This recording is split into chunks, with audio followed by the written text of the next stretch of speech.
Hello and welcome into Wild Tales. I'm your host, Mike Bona, and before I introduce today's special guest, I want to talk about a question that I get asked often as a zookeeper, and that is, how do you become a zookeeper? Well, there's no real simple answer. There are several roads to becoming a zookeeper, and a lot of it depends on where you want to work and what level of zookeeping you wish to achieve. Some people take the academic route, others can get in with just hands-on experience from volunteering or working at smaller zoos, and many do a bit of both. Personally, my path led me through the animal care and training program at Moorpark College. This is an incredible program for anyone passionate about working with animals, whether in conservation, zoos, or even in the entertainment industry. Basically, any field that involves working or training with animals, you can get both experience and education at Moorpark College. The fascinating thing about this program is there's actually a zoo on the campus of the college that's ran and operated by the students there. It is a 2-year program in the city of Moorpark, which is in Ventura County in Southern California, in case you weren't familiar. Well, today I am thrilled to introduce our guest, Mara Rodriguez, who plays a key role as the zoo development coordinator for this very program. Mara brings an inside look at the world of animal care and training and has an unforgettable story about her experience training animals for TV and film. So please allow me to introduce one of my former instructors at Moorpark College and my friend, Mara Rodriguez.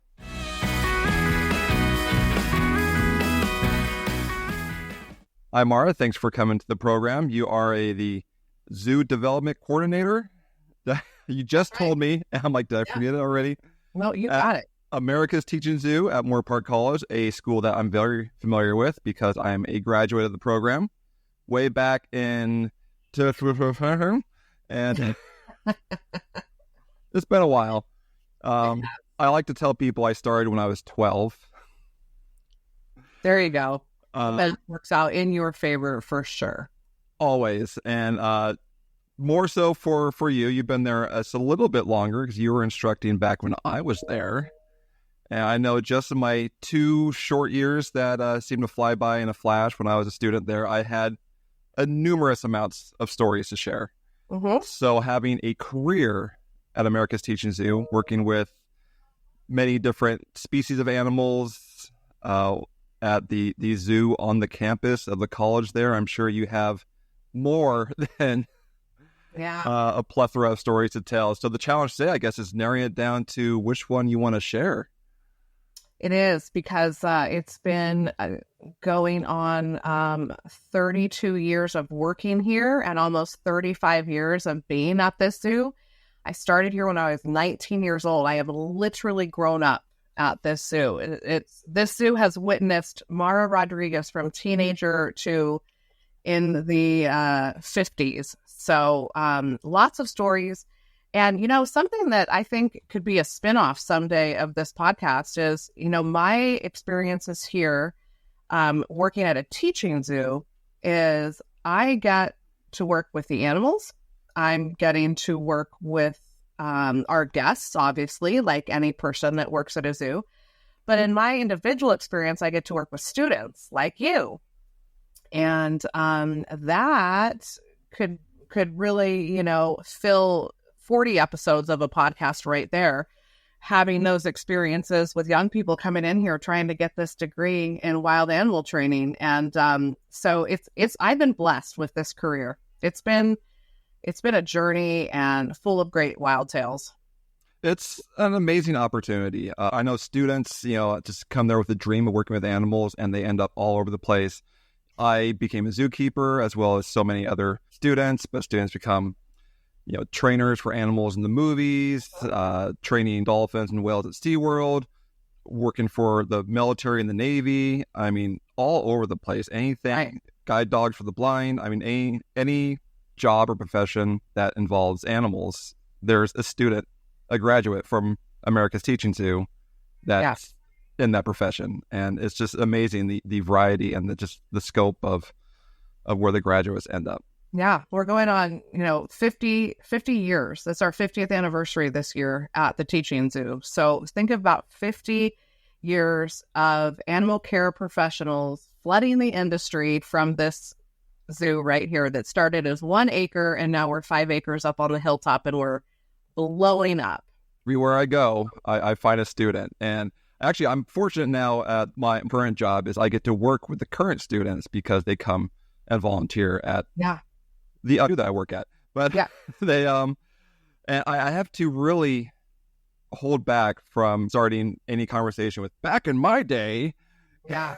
Because, things have changed. And these students, even though they're the same age I was when I was a student, they seem really young.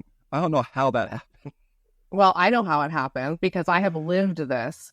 It happens because whether you like it or not, don't say it. Older. You're going to say it. You said that.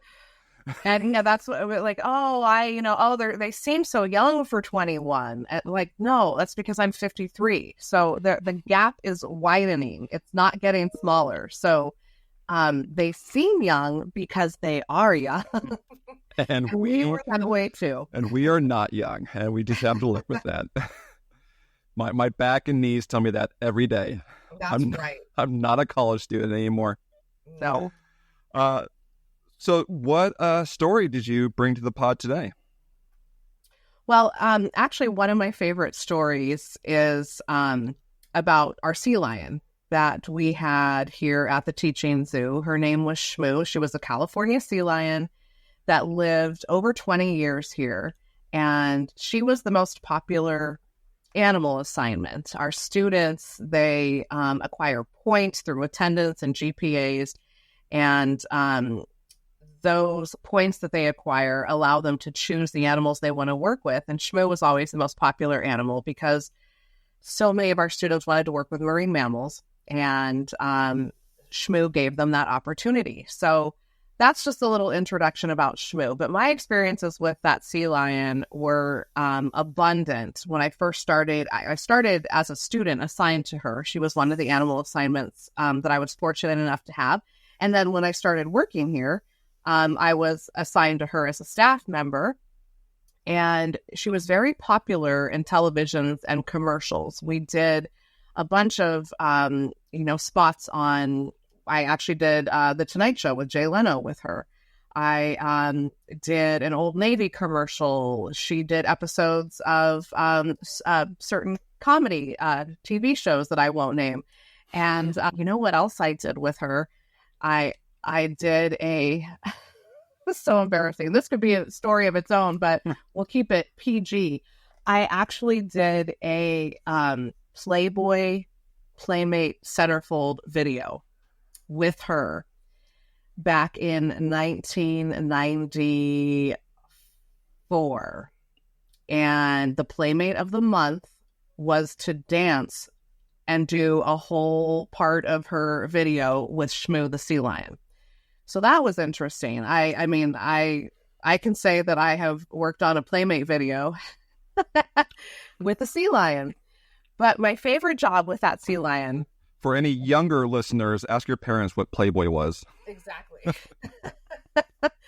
And I think back, too, on just all the things that, when you get jobs like this in movie and television, you don't know exactly what you're doing. All I knew that was I was going to a soundstage in North Hollywood, which now that I'm older, most of the time soundstage in North Hollywood, we know what that means. But I didn't back then. But my favorite story with Shmoo, the sea lion, because it really was a shining example of her intelligence and her trust in humans, was a pilot that I did for a TV show for Nickelodeon called Wild Animal Games.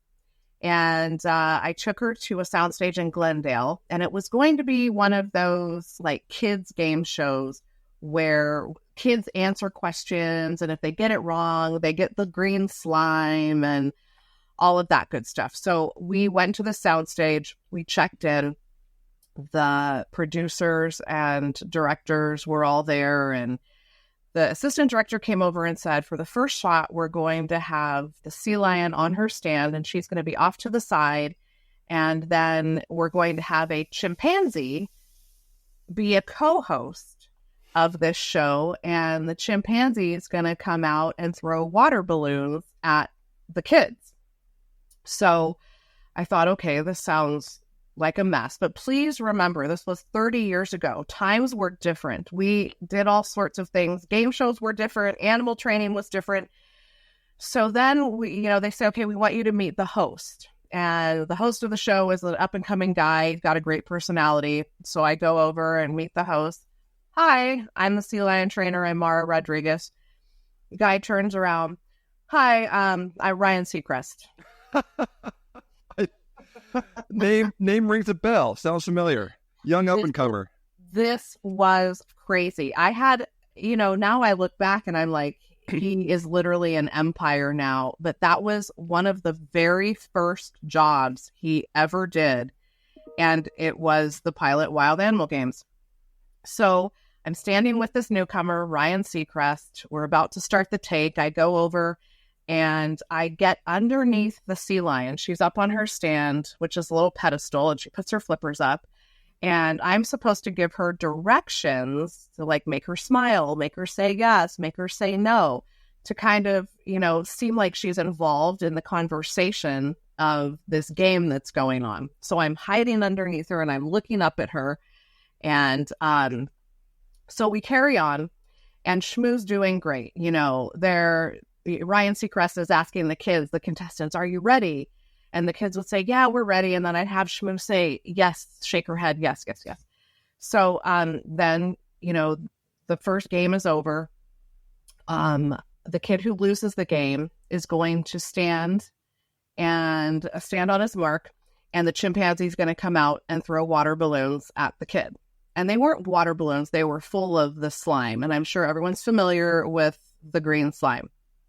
So the chimp comes up. He's on a stand also, pretty high above everybody. And the Ryan Seacrest is like, 3, 2, 1, water balloons, throw everywhere. First 3 water balloons come out, and the chimp hits Shmoo in the face. Oh, poor Shmoo. That was not cool and not expected and not supposed to happen. Right. And I could not see where the water balloons were coming from because I was underneath the sea lion. All I could see was these hit Shmoo in the face.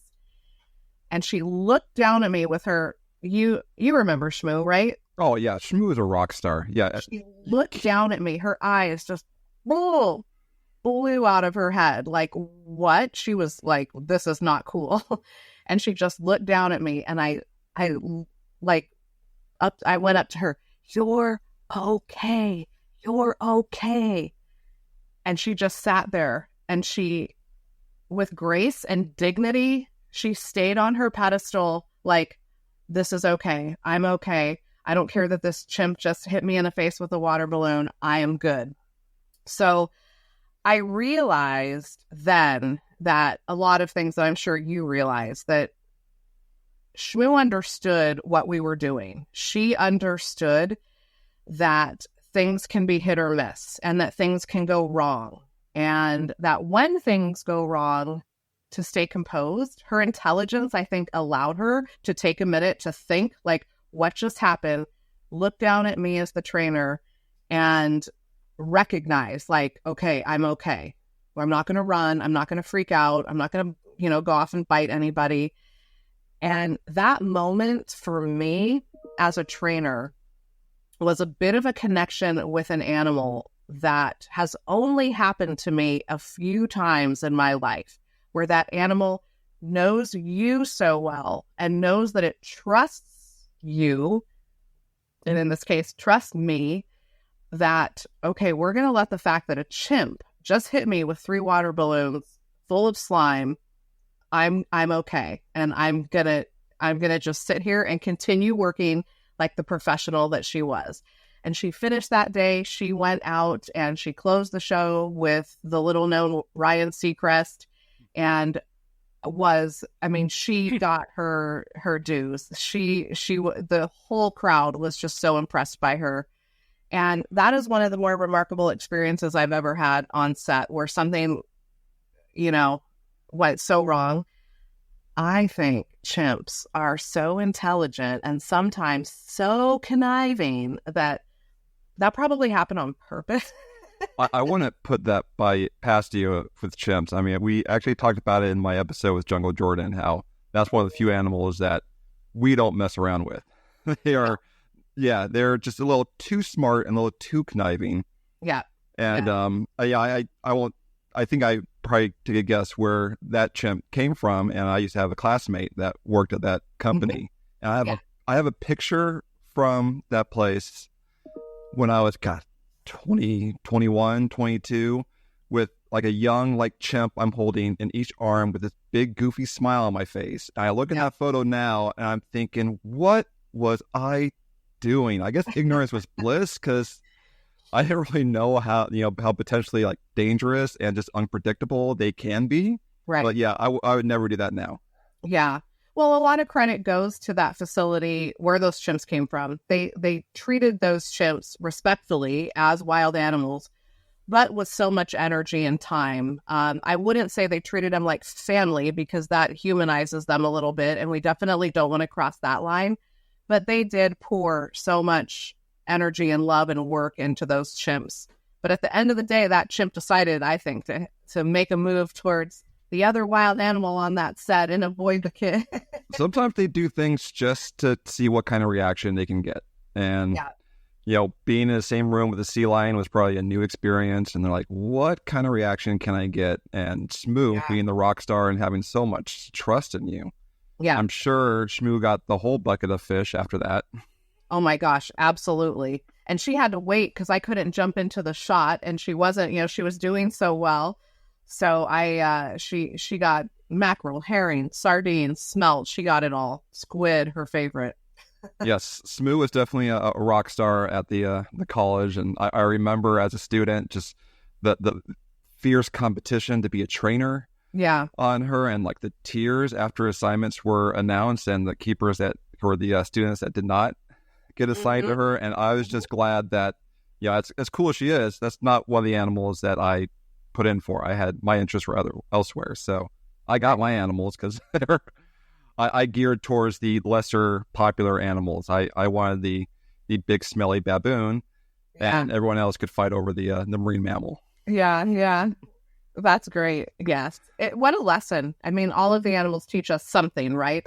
All of the animals give us stories to tell, and I think that's the greatest thing about wildlife is they're diverse, and each of them is smart in their own way. They're intelligent in different ways. They survive in different ways. They're adapted to working with us in certain ways. And that is my favorite part of my job, is that every animal I meet brings a unique story to my life. Yeah, and that program, the experience you get, I know a lot of I keep saying keepers because that's who I am, students come in, with like, some of them have like a focus. I want to work with marine mammals. I want to work with big cats. I want to work with primates. But there, you're kind of forced to work with a little of everything. Is it still the case where you have to work with a carnivore, a primate, yes. What is it, a hoofstock animal? Carnivore, herbivore, primate, and bird. Oh my gosh, I forgot the birds. Bird. Yes. My apology to birds. But yeah, the smartest of them all sometimes. Within there, ended up working with animals that I never thought I would have an opportunity to work with or never had a desire to. And I just would be fascinated with them. I learned so much. I ended up assigned to an emu, which they're big and beautiful, not very bright. And I'm like, what am I supposed to do with an emu? I fell in love with that dumb bird so quick. Yeah, they're so much fun. And then I find that even my zoo career, a lot of people ask me, did you always want to work with giraffes? I'm like, no, actually, I never even consider it until I was put in the position where I had to work with giraffes, and they just I just bonded with them, just got really interested and fascinated with how amazing these animals are, and now that's my life pretty much is working with giraffes in the zoo, working in conservation, working with the Giraffe Conservation Foundation. It's a little much, but props to you though. I mean, I think that what you're doing and championing so much for that species has made a difference, and all wildlife need champions, whether it's for one species or an entire population, multiple species. I think that what you're doing is important. A lot of us know the work that you do for giraffes. And kudos to you. Thank you. Yeah, it's something that I would never have the opportunity to get to do if it wasn't for the program for America's Teaching Zoo. There are several roads to working with animals, but the zoo at Moorpark College, that's a direct route. I mean, it's almost a 2-year intense program working with animals nonstop. Right. In fact, when I was a student there, the Animal Planet recorded a TV show called Moorpark 24/7. Yeah. Which I'm sure we could tell several stories about that alone. But it's because it's an intense 24-hour a day, 7-day a week program, like many actual animal jobs are. They're living, creatures that need to be cared for sometimes around the clock. If you want to work with animals, one of the hardest things to try to tell our families is I have to take care of animals on Christmas, on Thanksgiving at 3 a.m. in the morning. I would love to go to that concert on a Saturday night, but I'm working until midnight right. But it's a passion that we don't complain about. It's what we want to do, and we work hard to get these jobs. Right. Yep. It's a lifestyle. It's a big part of all of our lives, and not everybody on the outside gets it, but we all get it, and we know what we're doing and why we do it, and we're very grateful, I think. Yeah. So, Smoo, do you recall how Smoo ended up at Moorpark College? Yeah, she was a non-releasable injured pup, and she went to Animal Actors of Hollywood, and Animal Actors of Hollywood kept her here with us, and then we took over as Shmoo's providers or family, and so that's how she got here. So started here when she was about 6 months old. We got her. Amazing. She turned into be a great teacher to the students. Absolutely. She was one of our greatest ambassadors, I think. That was amazing. Great stories. Did Ryan Seacrest ever call you back? Ever touch it? Say, hey, how's Shmoo doing? He got a little busy, and I had an aha moment because I forgot, I do things and then you move on and you do the next thing and you meet a lot of people. And he was literally a 21-year-old guy. I probably a little bit younger than me, right? So I didn't even think about it. And then I went back and I have the VHS video of that pilot, and I watched the pilot again, and I was like, I think I remember that guy, and he seems familiar now. And I watched it, and that's how I realized, oh my gosh, that was Ryan Seacrest, the new host of Wheel of Fortune. Good for him. Oh my gosh, unstoppable. One of his 28 jobs. Right? Yeah. I'm glad he's doing well. Me too. All right. Well, thank you for sharing. If anyone listening wants to learn more about the college, where can they go to get more information?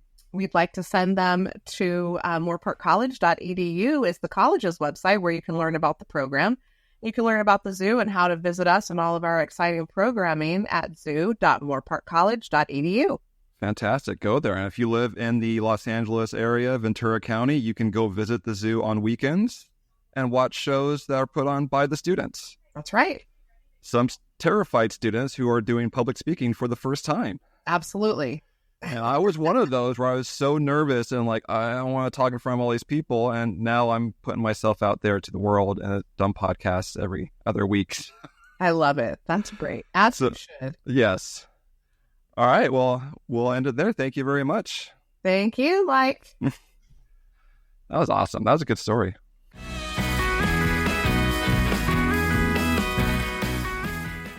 I want to give a huge thanks to Mara Rodriguez for joining the podcast and telling an incredible story. That was a lot of fun, from slime balloon throwing chimpanzees to Ryan Seacrest and everything involved. That was great.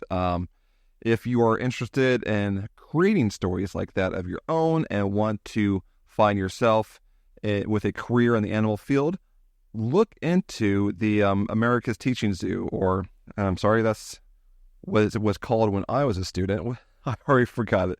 The Animal Care and Training Program at Moorpark College. That's the name now.